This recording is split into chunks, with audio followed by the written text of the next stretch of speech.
1 piece of முட்டை மிட்டாய், 2 piece of plain cake, 1 piece of carrot muffin, அப்புறம் 1 piece of butter cookies. இது வந்து இந்த கஸ்டமர் கஸ்டமைஸ் பண்ண ப்ராடக்ட். இது எல்லாமே சேர்த்து வெறும் 100 ரூபாய் தான்.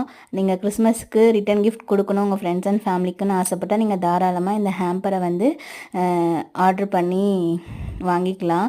ரொம்ப கம்மியான அமௌண்ட்டில் தான் இருக்குது. மொத்தமாக உங்களுக்கு வந்து 5 ப்ராடக்ட் வந்துடும் இந்த பாக்ஸோட சேர்த்து தான். கஸ்டமர் வந்து 60 பாக்ஸ் வந்து ஆர்டர் பண்ணியிருந்தாங்க. ஸோ 10 மட்டும் பிஃபோராக கேட்டிருந்தாங்க. அதுக்காண்டி ரெடி பண்ணது தான். சாப்பிட்டு பார்த்துட்டு எல்லாமே ரொம்ப சூப்பராக இருக்குன்னு ரிவ்யூவும் கொடுத்துட்டாங்க. எனக்கு ரொம்ப ஹாப்பியாகிடுச்சு. இந்த மாதிரி ஹேம்பர்ஸ்லாம் வந்து நிறைய காம்போ இருக்குது. என்கிட்ட 4 காம்போ வரைக்கும் இருக்குது. உங்கள் யாருக்காச்சும் தேவைப்பட்டால் நீங்கள் ஸ்க்ரீனில் தெரிய நம்பருக்கு வாட்ஸ்அப் பண்ணி உங்கள் ஆர்டரை வந்து ப்ளேஸ் பண்ணிக்கலாம். இந்த மாதிரியான வீடியோலாம் உங்களுக்கு பார்க்க பிடிக்கும் அப்படின்னா நம்ம சேனலை சப்ஸ்கிரைப் பண்ணி சப்போர்ட்டும் பண்ணலாம். தேங்க்ஸ் ஃபார் வாட்சிங்.